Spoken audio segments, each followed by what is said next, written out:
أهلا بكم. إنجاز كبير تحقق للمواطن المغربي مؤخرا في سياق استكمال تطوير جودة الخدمات العمومية ودعم شفافية العلاقة بين الإدارة والمرتفقين وتحسين مناخ الأعمال والاستثمار ببلادنا. ورش ضخم طموح وصف بالثورة الإدارية، فالإدارة المغربية أصبحت مطالبة بالقيام بتغييرات جذرية في علاقتها بالمرتفقين وفقا لمقتضيات القانون 55/19 الذي إلى تكريس الحكمة الجيدة والتدبير العصري واستعمال التقنيات المبتكرة في مجال المعلومات والاتصال. وللتعريف أكثر بأهمية وأهداف هذه النقلة النوعية في عمل الإدارة المغربية يسعدني أن أستضيف السيدة حمي إكرام، رئيسة قسم تبسيط المساطر ودعم الأخلاقيات بوزارة الاقتصاد والمالية وإصلاح الإدارة. مرحبا بكم سيدتي. مرحبا بك ومرحبا بالمشاهدين الكرام. بعد طول انتظار هذا الإصلاح الإداري، واش هو عنوان لمرحلة جديدة في حياة الإدارة المغربية؟ وشنو هي الخدمات أو كيفاش غادي يفيد المواطن المغربي وغادي يبسط من مهمته مع الإدارة؟ فعلا هو هذا الإصلاح يعني جاء ليؤسس لعلاقة جديدة اللي المفروض أنها تربط الإدارة بالمرتفقين، والهدف هو يعني تعزيز هذه العلاقة التي تربط اليوم الإدارة بالمرتفقين ونعطيوها واحد مجموعة من المبادئ جديدة التي ستؤسس إلى علاقة ذات جودة. ملي كنتكلموا على علاقة ذات جودة، جاء القانون 55/19 المتعلق بتبسيط المساطر والإجراءات الإدارية وأسس لهذه العلاقة بناء على مجموعة من المبادئ والقواعد العامة. من أهم هذه المبادئ ممكن أننا نذكروا مبدأ الثقة ما بين الإدارة والمرتفقين، واللي عمل القانون 55/19 على التنزيل ديالو وفق واحد المجموعه ديال المقتضيات، من بينها يعني اعاده الاعتبار لوثيقه التصريح بالشرف، واحد المجموعه ديال الامور اللي غادي تبني لنا هذه العلاقه اللي مبنيه على الثقه. جاء كذلك بمبدا هام جدا اللي هو مبدا شفافيه المساطر والاجراءات المتعلقه بالقرارات الاداريه، من خلال يعني خضوعها لواحد المسطره ديال التدوين والمصادقه من طرف واحد اللجنه وطنيه والنشر في بوابه موحده وطنيه اللي غادي تعطيها واحد النوع من الحجيه وغادي تحقق لنا هذا المبدا الشفافيه مع المواطن.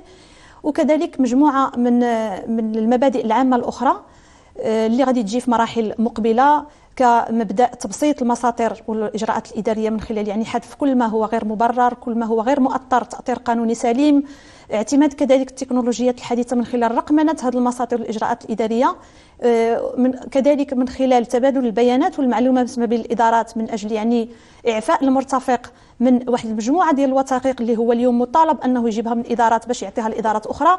يعني واحد المجموعه ديال المبادئ اللي كتخلينا نقولوا اليوم اننا يعني على مشارف مرحله جديده في لهذا اللي غتجمعنا ان شاء الله الاداره بالمرتفقين من هنا لقدام. من اجل تكساد الثقه والشفافيه كما قلتوا في الاداره المغربيه، كانت واحد العدد من التطورات والمنجزات في الاداره المغربيه، واخرها كما قلتوا الرقمنه الاداره. هذه الرقمنه اللي كانت منذ 2013، حيث كانت المغرب الرقمي 2013، ولكن عرفت واحد تباطؤ كبير. الان شفناها في هذه السنه الاخيره مشات بواحد كبيره. واش هي من نعم كورونا، اذا كان يصح التعبير ان هذه كورونا نعم؟ فعلا هو ممكن اننا نشوفها من هذه الناحيه، بحكم ان جائحه كورونا وفرت لنا ربما واحد البيئه ملائمه من اجل تسريع وتيره رقمنه الخدمات الموجهه للمرتفقين، يعني بحكم الظروف اللي كنعرفوها كلنا اللي فرضت علينا الجائحه. وهذا في حل اللي ذكرته ربما نعتبره من ضمن الايجابيات ديال هذه المرحله. وشاهدنا جميع كيفاش ان في المرحله ديال الجائحه مجموعه كبيره من الخدمات الرقميه يعني برزت وبواحد الوقت قياسي، وهذا ان دل فانه يدل على قدره الاداره المغربيه على التفاعل مع المستجدات، يعني وعلى بلورة حلول مبنيه بطبيعه الحال على الامكانيات اللي كتتيح لنا التكنولوجيات الحديثه. احنا شفنا في هذه السنه الاخيره واحد العدد من التحولات الايجابيه كبيره، منها مثلا التعليم عن بعد، الثقافه عن بعد، واطلاق اكثر من 150 او 160 بوابه الكترونيه كتقدم واحد العدد كبير من الخدمات المواطن اللي بقى دابا من دار ممكن بان كليك يديرها، يعني بلا ما يمشي حتى الاداره. يعني واش ممكن يعطينا واحد الصوره على الاداره في الغد القريب، كيفاش تكون الاداره المغربيه؟ فعلا هو القانون 55/19 هو جاب بهذه الفكره وبهذه الرؤيه على المدى المتوسط، بحكم ان ضمن المقتضيات ديالو يعني لزم الادارات العموميه وهنا ملي كنتكلموا على الادارات العموميه بالمفهوم اللي جا به القانون 55/19 كنتكلموا على جميع ادارات الدوله، كنتكلموا على مؤسسات المقاولات العموميه، كنتكلموا على الجماعات الترابيه والمجموعات ديالها والهيئات ديالها، كنتكلموا كذلك على اي شخص اعتباري خاضع للقانون العام، وعلى الهيئات كذلك المكلفه بتدبير المرفق العام. يعني واحد النطاق ديال التطبيق اللي هو واسع جدا، وطلب من جميع هذه الفئات الادارات انها تقوم برقمنه يعني كل اداره او المؤسسات العموميه معنيه بهذا وهي ملزمه بالقانون بتطبيق هذا القانون، وهذا اللي كيعطيه هذه القوه وهذه الشموليه اللي غادي تكون عندنا ملي نساليو ان شاء الله التطبيق والتنزيل ديال المقتضيات ديالو، بحكم انه جاب بمبدا يعني التنزيل المتدرج، جاب مبدا التدرج في التنزيل. وربما نرجعوا نتكلموا في هذا التدرج كيفاش يعني كاين مراحل اليوم، يعني كاين مراحل فعلا نقدروا نرجعوا نتكلموا عليها. هاد الادارات لزمها القانون 55/19 برقمنه جميع المساطر والاجراءات المتعلقه بالقرارات الاداريه التي تصدرها لفائده المرتفقين في واحد الاجل ديال 5 سنوات. يعني كيبتدا الاحتساب ديالو من القانون حيز التنفيذ واللي هو 28 شتنبر 2020. يعني في افق 5 سنوات خصنا غادي ان شاء الله نشهد جميعا اداره مغربيه رقميه. ربما يعني التوجه اللي كنشتغلوا عليه الان هو تحقيق هذه الرقمنه الشامله من خلال البوابه الوطنيه للمساطر والاجراءات الاداريه، اداره .ima اللي تم الاطلاق ديالها في 21 ابريل 2021. ما تم اطلاقه حاليا في هذه البوابه اداره .ima هو النسخه الاخباريه المعلوماتيه اللي كتقدم للمرتفقين واحد المجموعه ديال المعلومات حول المساطر والاجراءات اللي كتربطهم يعني بالاداره. ولكن يتم الاشتغال حاليا على نسخ مقبله من البوابه اللي غادي تكون تفاعليه واجرائيه من خلال يعني توفير خدمات رقميه اللي ممكن مباشره المواطنين يدخلوا لهذه البوابه، وكذلك المقاولات المستثمرين يدخلوا لهذه البوابه ويقوموا يعني بايداع الملفات بطريقه رقميه، وكذلك تتبعها والحصول على هذه القرارات بطريقه رقميه. السؤال اللي كيطرح استاذه، كيفاش كتم التنسيق بينكم وبين جميع هذه الوزارات والادارات، خاصه الادارات اللي عندها علاقه مباشره بالمواطن؟ حنا كنعرفوا بان ماشي كل الوزارات عندها علاقه وتقدم خدمات مباشره، ولكن هناك بعض الوزارات اللي عندها دور كبير، مثلا وزاره الداخليه او الماليه مثلا.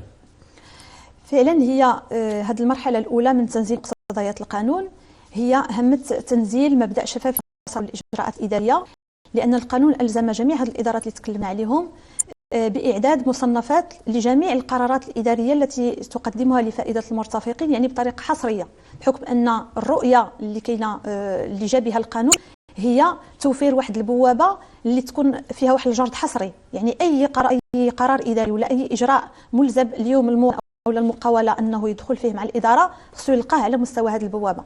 اذا المرحله الاولى اشتغلنا يعني بطريقه وثيقه مع الادارات المعنيه من خلال واحد المواكبه اللي هي كانت يعني وثيقه جدا مع الادارات من اجل اعداد هذه المصنفات القرارات الاداريه اللي فيها الجرد الشامل ديال القرارات.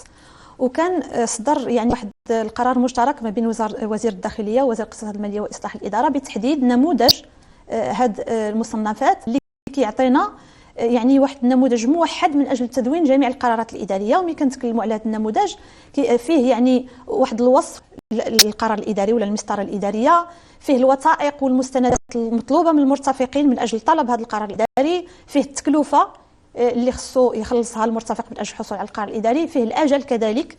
وهنا هذه المساله الاجل هي مساله مهمه جدا. قبل ما نوصل لمساله الاجل، انت ما كنت ذكرت هذه المساله ديال التنسيق بين الادارات والوزارات، واش هذا التنسيق مثلا كتكون اعطاء المعلومات واحد القاعده ديال البيانات اللي كتشكل المواطنين؟ مثلا واحد المواطن الا مشى لواحد الوزاره والوثائق ديالو بلا ما ياخذ مثلا ذوك الوراق بيديه، ما كتكونش واحد المعطيات يعني عندكم متاحه بين الوزارات تبادل المعلومات؟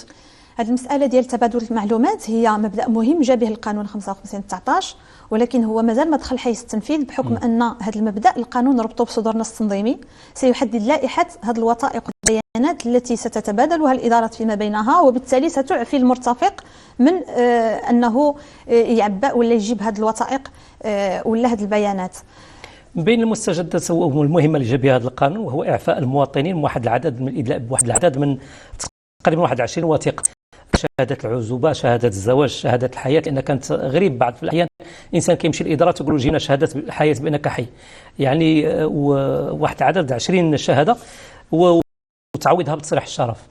كيفاش غيسهل هذا من مأمورية المواطنين وحتى عمل الإدارة؟ هو هذا الحذف اللي جا ديال مجموعه الشواهد الاداريه هو في الحقيقه يندرج في اطار تطبيق واحد المبدا مهم جا به القانون 65/19، وهو ان جميع القرارات الاداريه وجميع الوثائق والمستندات المطلوبه من المرتفقين يجب ان تتوفر على تاطير قانوني سليم. القانون كيتكلم على انه خصو ينص عليها تشريعي او تنظيمي. نعم. اذا ما نطلبوش شي وثائق اللي ما كينصش عليها ماشي بحال شحال كنا كنعمروا بالوثائق، كنعمروا الوثائق وكل اداره خصو يدير ملف اخر، وماشي بالضروره كيكونوا هذوك الوثائق اللي طلبوا من المرتفق كينص عليها واحد النص تشريعي او تنظيمي. يعني كيكون فقط يعني واحد التكييف ولا واحد السلطه تقديريه ديال الاداره ولا ديال الموظفين. اذا هنا جا القانون باش يقطع مع هذا النوع ديال الممارسات من خلال يعني نشر في البوابه الوطنيه اداره الإمارة فقط الوثائق والمستندات اللي كتنص عليها النصوص التشريعيه والتنظيميه الجاري بها العمل. ومن هذا المنطلق الادارات ملي اشتغلت على اعداد مصنفات القرارات الاداريه والجر ديال هذه القرارات يعني لقاتها امام خيارين. بالنسبه للقرارات التي لا تتوفر على تاطير قانوني من قبيل بحال اللي ذكرتي شهاده العزوبه، شهاده الحياه، شهاده الزواج ولا الزوجه الوحيده ولا الاستمراريه في الزواج، هذو كلهم شواهد اداريه كانت كتعطى ولكن لا تتوفر على عديمه السند القانوني، لا تتوفر على اي سند قانوني.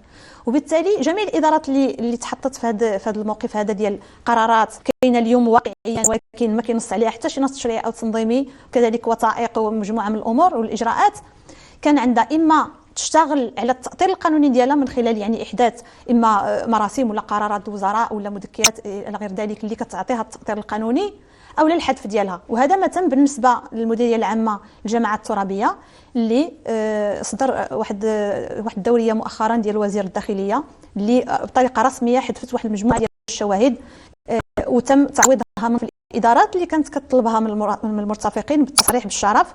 وهنا تطبيقا بطبيعه الحال مبدا الثقه، من اجل رد الاعتبار ان هذه الوثيقه خصنا نثيقوا في المواطن الا هو حنا محتاجين نعرفوا اليوم انه عازب او لانه متزوج ولا عنده تعدد الزوجات الى غير ذلك، ففقط كيصرح بالشرف بان عنده هذيك الوضعيه المعينه اللي مطلوبه.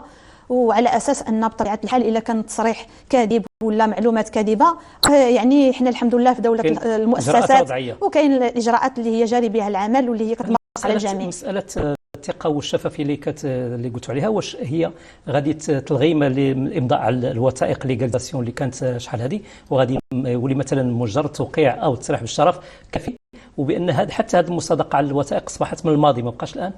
فعلا هي اصبحت من الماضي، يعني بمجرد دخول القانون حيز التنفيذ واطلاق الرسمي للبوابه الوطنيه لاداره بويما الى لاحظتوا جميع الوثائق اللي هي منشوره اليوم عبر البوابه فما كاينش ليغاليزاسيون، ما كاينش التصديق على هذا الامضاء او لا على مطابقه الوثائق نسخ الوثائق لاصولها. وهنا القانون جاء بواحد المجموعه ديال القواعد ملزمه، قواعد ديال التدوين ملزمه اللي اشتغلت عليها الادارات في هذه المرحله ديال اعداد مصنفات القرارات الاداريه، بحكم ان كانت مطالبه بحذف جميع هذه الامور اللي متعلقه بالمصادقه على الامضاء، يعني عدم طلب نسخ مطبقا للاصل، كذلك عدم طلب وثائق اللي هي متاحه للعموم ولا تعني المرتفق بصفه شخصيه، وكذلك بغيت غير نفصلوا في هذه المساله، هذه النقطه هذه مثلا عدم المطالبه بوثائق يعني متاحه للعموم. مثلا اذا كان مثلا شي قرار في الجريده الرسميه الانسان ما خصوش ياخذ صوره مثلا ديك الجريده الرسميه يعني شحال هذه يعني قبل فعلا نقدروا نعطيو امثله بحال دابا شحال هذه مثلا كاين بعض المساطير اللي كتبغي مثلا دير المعادله ديال الدبلوم ديالك كيمكن يتطلب منك نسخه من الجريده الرسميه اللي خرج فيها المعادله ديال هذيك المدرسه مثلا اللي كاينه في الخارج. مثلا جاء القانون يعني منع الادارات انها تطلب من المرتفق وهي متاحه للعموم منشوره مثلا من الجريده الرسميه كيطلع عليها الجريده لا تعني بصفه شخصيه، وبالتالي ما يمكنش تطلب منه. مثلا كيقول لك نسخه من شي جريده وطنيه اللي خرج فيها اعلان معين في المحافظه العقاريه مثلا، او لا بعض الامور اللي كيكون كيصدر فيها في حال هذه الاعلانات في الجرائد الوطنيه. في حال هذه الامور دابا منعها القانون 55/19. وايضا من اهم ما جاء به هذا القانون عدم مطالبه المرتفق باكثر من نسخه واحده من ملف الطلب المتعلق بالقرار الاداري ومن الوثائق والمستندات المكونه لهذا الملف. فعلا هذه كذلك من ضمن القواعد الملزمه اللي جاء بها القانون على مستوى التدوين، بحيث ان جميع الوثائق والمستندات المكونه لملف الطلب اللي كيتقدم به المرتفق للاداره كنطلبوا فقط نسخه واحده. وهذا الشيء يسري حتى على الصور الشمسيه، يعني ديك 3 تصاور 4 تصاور اليوم صوره واحده فقط. جميع انواع الوثائق نسخه واحده، وكيبقى على عاتق الاداره انها هي اللي كانت كتحتاج في المعالجه ديال الملف انها دير نسخ، هي اللي كتكلف انها دير النسخ من هذه الوثائق اللي حطهم المرتفق. كنشوفوا بان هذه الوثائق وتعددها وكثرتها كانت كتشكل واحد المشقه بالنسبه للمواطن، فما بالك بالاستثمار. الانسان اللي كيدخل على واحد المشروع كبير وكيكون واحد العدد ديال الوثائق اللي كتخلي كتعرقل هذا الاستثمار. كيفاش مثلا هذا القانون غادي يساعد الاستثمار والمستثمرين الاجانب وحتى هذا تغيير هذا المناخ الاعمال في المغرب؟ فعلا هو القانون 55/19 يعني من خلال القراءه ديالو كيتبين بان كيعطي يعني واحد الاهميه كبيره للمستثمر، يعني من خلال واحد المجموعه ديال المقتضيات. فحال دابا مثلا نعطيو المثال ديال الاجل. القانون 55/19 حدد الاجل القصوى، يعني ان الاداره تقدم جواب للمرتفقين فيما يخص القرارات الاداريه اللي كيطلبوها في 60 يوم كحد اقصى. وبالنسبه للمشاريع الاستثماريه حدد فقط 30 يوم.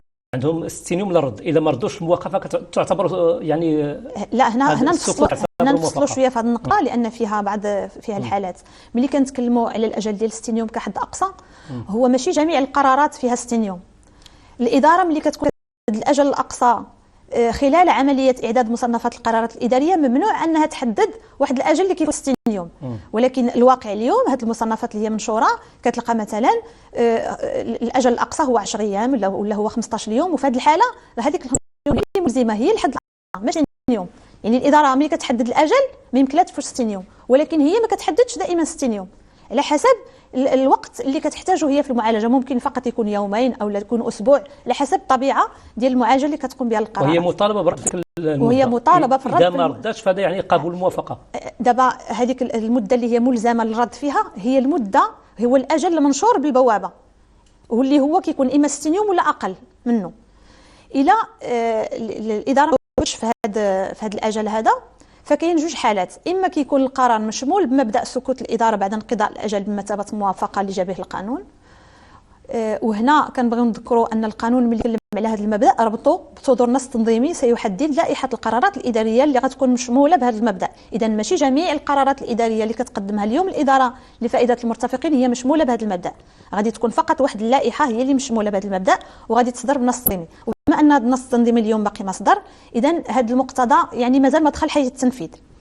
ملي كيكون وحتى في السياق استاذه مثلا حتى الاداره كتعلل هذه المساله ديال الرد في اجل محدده مثلا باستكمال الملف. اذا كان الملف ناقص هي كتعتبر هذيك المده من نهار استكمال الملف، اذا كان الملف ناقص ما تحسبش هذه المده. طبيعه الحال يعني القانون هو فصل في هذه المساله بحكم انه فتح الامكانيه للاداره انها تستقبل ديال طلبات المرتفقين واخا تكون غير مكتمله. ولكن ملي كتستقبل واحد الملف اللي كيكون غير مكتمل فيما يخص الوثائق والمستندات اللي هي منشوره بالبوابه، كتعطيه واحد الوصل الاداء والوصل اسمح لي بالايداع.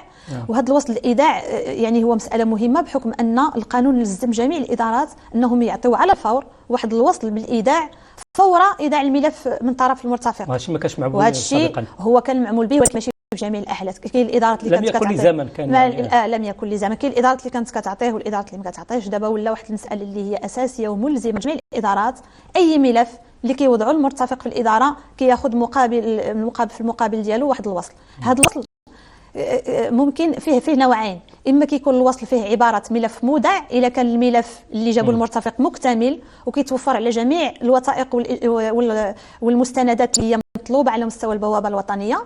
وفي هذه الحاله يعني كتبدا المعالجه والاجل يبتدئ في الاحتساب. ولا الا جاب هذا الملف هذا غير مكتمل نقصه شي ورقه ولا شي وثيقه، كيمكن الاداره تاخذ من عنده هذا الملف وكتعطيه واحد الوصف ملف في طور الايداع. وفي هذه الحاله المرتفق يكون كيتوفر على واحد الاجل ديال 30 يوم من اجل استكمال كل هذه المستندات اللي ناقصه. وبطبيعه الحال الى انقضى 30 يوم وما كملش فتحت طائله ارجاع الملف للمرتفق وخصو يعاود الطلب من جديد. وفي هذه الحاله الاجل ما كيبداش يتحتسب حتى كيكمل بطبيعه الحال المرتفق هذا الملف عاد كيبدا يتحتسب الاجل. المواطن ملي كيوضع ذاك الملف ديالو الاداره واش عنده ديك الامكانيه باش يتابع سيروره الملف ديالو عبر بوابه الكترونيه مثلا؟ فعلا. اذا هذه النسخه الحيه اللي هي تم الاطلاق ديالها من البوابه هي فقط واحد البوابه اللي هي اخباريه ومعلوماتيه كتعطينا هذه المعلومات على المساطر. ولكن القوه اللي جات بها هي ان هذه المعلومات اللي هي منشوره عندها حجيه لا بالنسبه للاجل ولا بالنسبه للوثائق ولا بالنسبه لجميع الامور اللي هي منشوره. ولكن يتم الان الاشتغال على نسخه ثانيه من البوابه اللي ان شاء الله غادي تطلق قريبا، اللي غتمكن المرتفقين فعلا من الايداع الالكتروني لهذه الطلبات، وكذلك تتبع مدى المعالجه ديالهم من قبل الادارات. هذه مرحله ان شاء الله الثانيه من التنزيل. من اهم ما جاء به هذا قانون 55/19 هو اعطى حتى المواطن حق الطعن في هذا القرار ديال الاداره. كيفاش يتم التعامل مع هذا حق الطعن؟ هو القانون اعطى المرتفق الحق في الطعن الاداري في الحاله اللي كيكون فيها القرار الاداري المعني غير مشمول بمبدا سكوت الاداره بمثابه موافقه، وكتكون الاداره اما جاوباته وعطاته واحد الرد سلبي على الطلب ديالو، واما يعني انقضى هذاك الاجل اللي هو منشور بالبوابه الوطنيه والمواطن ما توصل من عند الاداره بحتى شي جواب. في هاد جوج حالات ممكن ان المرتفق كيتوفر على واحد الاجل ديال 30 يوم من اجل تقديم طعن اداري لدى الاداره المعنيه، واللي كيطالب فيها اما بالتعليل، يعني هو التعليل ملي كيكون القرار سلبي، ملي كتعطيك الاداره قرار سلبي القانون 55/19 لزم الادارات بالتعليل القرارات الاداريه. يعني تشرح لك علاش، تشرح لك وتعطيك يعني تفصح لك صلب هذا القرار هذا السلبي على الاسباب الداعيه لاتخاذ هذا القرار السلبي. غير هو الى المواطن مثلا ولا المرتفق ما اقتنعش بهذوك الاسباب اللي عطاته الاداره، ممكن انه كيقدم طعن اداري، والاداره كتكون ملزمه انها تجاوبه وتعطيه تفسيرات على هذا الطعن ديالو ولا علاش اتخذت هذا القرار السلبي. وكذلك في الحاله اللي تكون الاداره انقضى الاجل المحدد وما جاوبتش، كيقدم طعن اداري من اجل المطالبه بهذا القرار الاداري اللي الاجل وما حصلش عليه. اذا هذا القانون ديال 55/19 غادي يجيب واحد الايجابيات منها، حتى مثلا تسهيل المحاكم الاداريه والمهام ديالها في الفصل بين المواطنين وبين الاداره. فعلا بحكم ان يعني هذه المساله ديال جميع المساطر والاجراءات اللي كتربط اليوم الاداره بالمرتفقين ولات مأثره يعني من مستوى قانون، ولات مأثره بقانون، وبالتالي فملي كتوصل مثلا قضيه معينه عند القضاء الاداري فالامر واضح. الا كانت الاداره ما احترمتش الاجال، غير هو خص الاداره ولا المرتفق يضبطوا، كل واحد يكون ضابط الامور ديالو. بحال دابا المرتفق خصو ضروري يكون عنده هذاك الوسط ديال الايداع، لانه هو اللي يكون عنده دليل يعني قاطع. هو اللي عنده دليل ديال ان ها هو التاريخ مثلا اللي ودع فيه الملف، وها هو التاريخ اللي كان من المفترض انه مثلا يحصل على القرار الاداري. وكذلك الاداره حتى هي كيكون عندها العناصر ديالها الى كان وصل الامر للتقاضي امام القضاء الاداري. رجعوا استاذ لوضعيه الاداره المغربيه، انتم كتقولوا هذا القانون نص على اجل 5 سنوات لرقمنه المساطر والاجراءات الاداريه. حنا كنعرفوا الاداره المغربيه كانت عندها واحد العقليه، ممكن طورت العقليه اذا تغيرت الالات والرقمنه، يعني كيفاش يتم حتى يعني اعاده تاهيل الكفاءات اللي كتشتغل بهذه الاداره؟ هو هذه المساله ديال رقمنه الخدمات المقدمه للمرتفقين يعني هي ماشي جديده علينا كاداره مغربيه، بحكم ان اليوم كنتوفروا على مجموعه كبيره من الخدمات اللي هي رقميه، وكاين ادارات اللي هي سباقه في هذا المجال ديال رقمنه الخدمات الاداريه، والامر عمره ما طرح مشكل، لان العمل الاداري هو دائما يتطور ويواكب هذه المستجدات. وحتى هذه المساله ديال اعاده انتشار واعاده توزيع هذه الموارد البشريه اللي كتشتغل في الاداره اليوم الى يعني امور اخرى، وشهدنا جميع كيفاش ان موارد بشريه كثيره اللي كانت كتشتغل في الشبابيك الاماميه وكانوا كيكونوا صفوف انتظار طويله، اليوم مر مزنا اختفت هذه الشبابيك هذه. ومع ذلك يعني ما عمر هذه المساله طرحت اشكال، بحكم ان الاداره هي دائما تتطور وتواكب هذه التغييرات من خلال يعني اعاده الانتشار ومن خلال اعاده يعني التنظيم الداخلي للاداره من اجل مواكبه هذه المستجدات وهذه الاصلاحات. يعني من اجل انجاح الضخم والطموح، واش الاداره المغربيه عندها الموارد البشريه، الامكانات الماديه والتقنيه لهذا الرهان؟ هو هذا العنصر اللي تكلمت عليه يعتبر يعني من العناصر الاساسيه اللي غادي تخلينا ربما ننجحوا هذا الورش، يعني بحكم ان هذه الموارد لا التقنيه ولا اللوجستيكيه ولا البشريه اللي اليوم محتاجها الاداره. فعلا خصنا نعرفوا ان تنزيل مقتضيات القانون هو عنده كلفه، اللي كنتكلموا اليوم ان الاداره ما غاديش تبقى تاخذ نسخ متعدده، يعني انها هي خصها تاخذ بعين الاعتبار انها ربما هي اللي غادي تطبع ولا هي اللي غتسكاني ولا هي اللي غادي تقوم بواحد المجموعه ديال الامور، وبالتالي خص تعبئات هذه الموارد اللوجستيكيه. وهذا هو على المواطن قوه الطوابع اللي كنا ولا بد كل ورقه عليها طابع 10 درهم ولا 20 درهم ولا اكثر. هذا الشيء دابا يعني صافي القانون 55/19 ولا من الماضي، المفروض انه ولا من الماضي، والادارات كلها هي يعني تم التحسيس ديالها ونخرطت يعني بواحد الشكل كبير خلال هذه المرحله الاولى من اعداد المصنفات. يعني الان احنا في مرحله جديده من حياه الاداره المغربيه، كنتمنوا لها جميع النجاح حتى تحقق الخدمه المثلى للمواطن المغربي في هذه نهاية هذه الحلقة. كل الشكر لكم السيدة حمة إكرام رئيسة قسم تبسيط المساطير ودعم الأخلاقيات على هذه التوضيحات الهامة وعلى مشاركتكم القيمة، وشكري موصول لكم مشاهدينا الكرام، وإلى لقاء آخر قريب بحول الله.